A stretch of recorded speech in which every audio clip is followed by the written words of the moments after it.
నమస్తే, welcome to Vahini TV. నేను రాణా ప్రతాప్.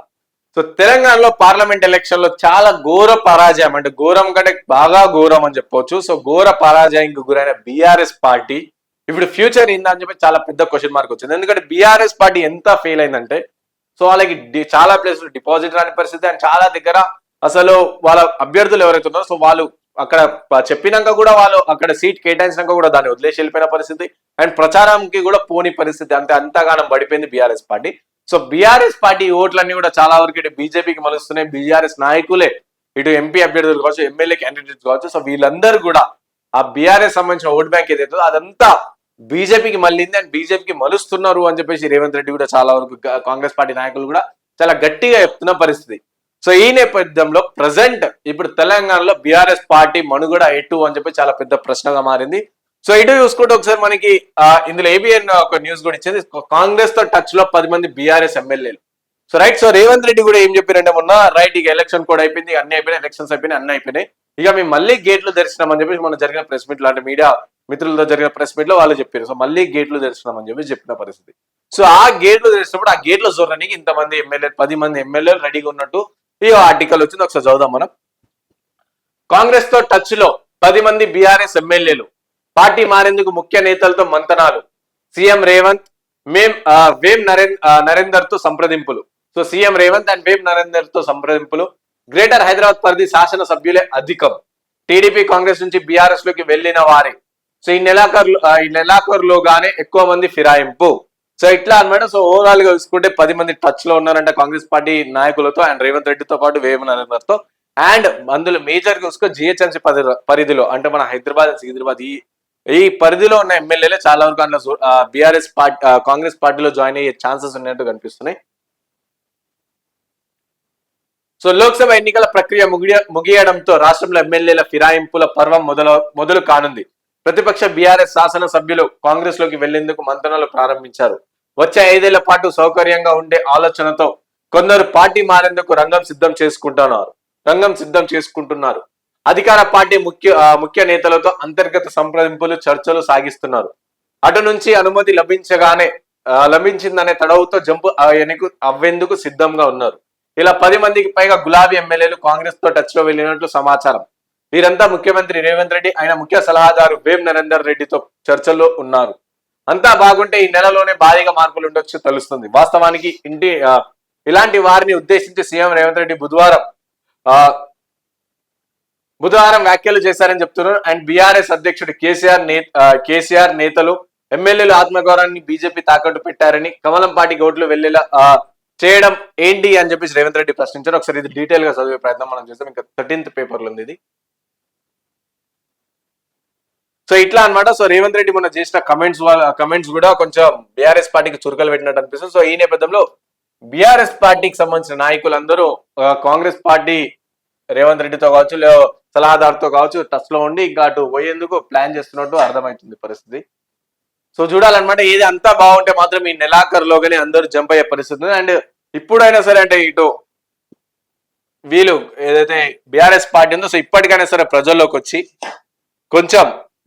వచ్చి ఇప్పుడైనా సరే, అంటే చాలా వరకు చెప్తూ ఉంటారుగా ఉద్యమాల పార్టీ మాది, ఉద్యమం చేసే పార్టీ అని. మొన్నటి వరకేమో కరెంటు గురించి కావచ్చు, లేదా రైతుల గురించి కావచ్చు, ఆ రోజు బీఆర్ఎస్ బస్ యాత్ర కావచ్చు, ఇవన్నీ వచ్చి ప్రజల్లోకి వచ్చి కొన్ని కొట్లాడే పరిస్థితి కూడా తీసుకొచ్చింది. అంటే ఆ రోజు బీఆర్ఎస్ పార్టీ కొట్లాడింది. ఎందుకు? అప్పుడు పార్లమెంట్ ఎలక్షన్ ఉంది కాబట్టి కొట్లాడింది. సో ఇప్పుడు ఏ ఎలక్షన్ లేవు, అన్ని అయిపోయినాయి. ఇప్పుడు రెస్ట్ తీసుకుంటూ రాళ్ళు. నెక్స్ట్ వచ్చే కామన్ బాడీ ఎలక్షన్స్ ఏవైతున్నాయి, ఇటు కావచ్చు, జిహెచ్ఎంసీ కావచ్చు, ఇలాంటి కార్పొరేటర్ కావచ్చు, ఈ ఎలక్షన్స్ వచ్చినప్పుడు మళ్ళీ బయటకు వస్తారు. అది కూడా కేవలం ఎలక్షన్ గురించే, కేవలం రాజకీయ లబ్ధి కోసమే వాళ్ళు మళ్ళీ వస్తారు చూడండి ఎలాగైనా. సో దాని కంటిన్యూషన్ గా సో సీట్ల బీఆర్ఎస్ డిపాజిట్లు కోల్పోయిందని వ్యాఖ్యానించారు. బీఆర్ఎస్ లాంటి పార్టీలో కొనసాగే విషయంపై ఆత్మ ప్రబోధాన నిర్ణయం తీసుకోవాల్సిందని సూచించారు. ఈ వ్యాఖ్యలతో ఇప్పుడు చర్చనీయాంశంగా మారాయి. కాగా మరికొద్ది నెలల్లో స్థానిక సంస్థల ఎన్నికలు రానున్నాయి. కాంగ్రెస్ పార్టీ టికెట్లు ఇచ్చేది నేనే అంటూ ఓ బీఆర్ఎస్ ఎమ్మెల్యే చెప్పుకొచ్చారు. సో ఆయన కాంగ్రెస్ లోకి వెళ్తారని, అందుకే అలాంటి వ్యాఖ్యలు చేస్తున్నారని చెబుతున్నారు. ఇలాంటి వారు 10 మందికి పైగా కాంగ్రెస్ తో టచ్ లో ఉన్నారని తెలిసింది. కాగా ఎవరిని తీసుకోవద్దనే అంశంపై సీఎం రేవంత్ రెడ్డి స్పష్టతతో ఉన్నారు. అందరినీ చేర్చుకుంటూ పోతే ఆరోపణలు ఎదుర్కొంటున్న వారి గురించి సమాధానం చెప్పుకోవాల్సి వస్తుంది. ఒకవేళ ఆల్రెడీ ఇప్పటికే ప్రతి ఒక్క బీఆర్ఎస్ ఎమ్మెల్యే పైన చాలా వరకు తీవ్ర ఆరోపణలు ఉన్నాయి. భూ కబ్జాలు, ల్యాండ్ కబ్జాలు, అవి ఇవి అని చెప్పి చాలా పెద్ద ఆరోపణలు. ఒకవేళ సపోజ్ కాంగ్రెస్ పార్టీ అందరినీ చేర్చుకుంటే సో వాళ్ళందరి తరఫున నేను సమాధానం చెప్పుకోవాల్సి వస్తుంది. కాబట్టి limited persons and selected persons ని సెలెక్ట్ చేసే దిశలో రేవంత్ రెడ్డి ఉన్నట్టు మనకు తెలుస్తుంది. సో చెప్పుకోవాల్సి వస్తుంది. తద్వారా చెడ్డ పేరు వస్తుందని భావిస్తున్నట్లు పార్టీ వర్గాలు చెబుతున్నాయి. బీఆర్ఎస్ నుంచి కాంగ్రెస్ లోకి మారే యోచనలో ఉన్న ఎమ్మెల్యేలు ఎక్కువ మంది జిహెచ్ఎంసీకి చెందిన వారు. టీడీపీలో ఉండగా రేవంత్ తో కలిసి పనిచేసి బీఆర్ఎస్ లోకి వెళ్లిన వారు, కాంగ్రెస్ నుంచి బీఆర్ఎస్ లోకి మారిన వారు ఆసక్తి చూపుతున్నట్లు తెలిసింది. అసెంబ్లీ ఎన్నికల్లో బీఆర్ఎస్ 39 సీట్లు నెగ్గగా అందులో 16 జిహెచ్ఎంసీ పరిధివే.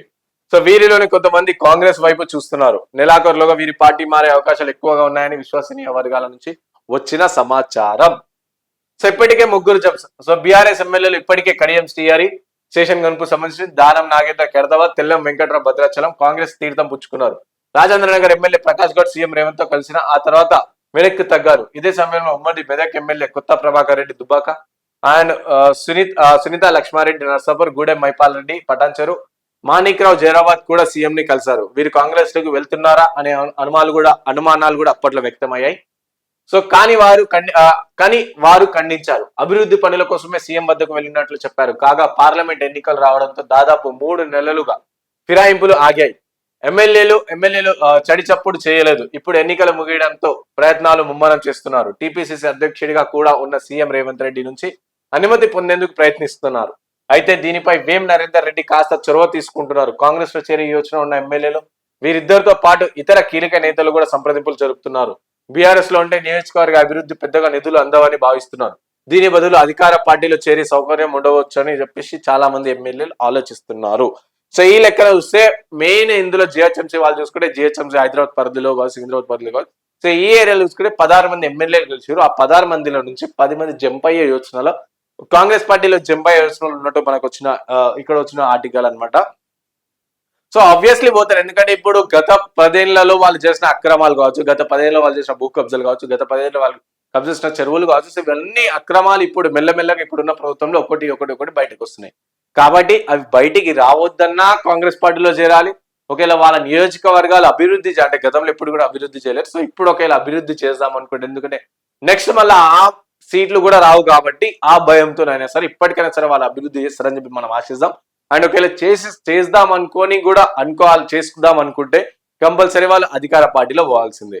సో ఇట్లా అనమాట. సో ఈ లెక్క ప్రకారం చూసుకుని ఓవరాల్ గా ఇప్పుడు రేవంత్ రెడ్డి కూడా కమ్మని చెప్పారు ఏంటంటే గేట్ లో పనిచేసిన మా పార్టీలో రావచ్చు అని చెప్పేసి. సో ఇప్పుడైతే ఇంకో ఈ నెలాఖరులోగా మళ్ళీ పార్టీ ఫిరాయింపులు స్టార్ట్ అవుతాయి అని చెప్పేసి చెప్తున్నారు. సో రేవంత్ రెడ్డి కూడా అంటే ఎవరిని సెలెక్ట్ చేసుకోవాలని చెప్పేసి ఒక ప్లానింగ్ కూడా ఉన్నది. కాబట్టి ఎవరిని పడితే వాడిని సెలెక్ట్ చేసుకుంటే, ఎందుకంటే ఇప్పటికే చాలా మంది ప్రజల్లో కూడా కాంగ్రెస్ పార్టీపై విమర్శలు వస్తున్నాయి, వ్యతిరేకత స్టార్ట్ అయింది. ఎందుకంటే మాకు బీఆర్ఎస్ పార్టీ నాయకులు వద్దని చెప్పేసి మేము కాంగ్రెస్ పార్టీని గెలిపిస్తే మీ కాంగ్రెస్ పార్టీ వాళ్ళు ఏం చేస్తారంటే బీఆర్ఎస్ నాయకులను మళ్ళీ తీసుకొచ్చి పెడుతున్నారు అని చెప్పి చాలా వరకు వ్యతిరేకత వచ్చింది. అలాంటప్పుడు ఇలాంటి ఎమ్మెల్యేలను కావచ్చు, ఇలాంటి వాళ్ళపైన చెడ్డ ఒపీనియన్ ఉన్న ఎమ్మెల్యేలు కావచ్చు, వీళ్ళందరినీ తీసుకుంటే మాత్రం వాళ్ళందరి పక్షాన రేవంత్ రెడ్డి సమాధానం చెప్పుకోవాల్సి వస్తుంది. పైన కూడా చెప్పుకోవాల్సి వస్తుంది, అలాగే ఇటు తెలంగాణ ప్రజలకు కూడా చెప్పుకోవాల్సి వస్తుంది. కాబట్టి ఆచి తూచి వాళ్ళని సెలెక్ట్ చేసే ప్రక్రియలో ఉన్నట్టు మనకి ఇప్పుడు వస్తున్న సమాచారం.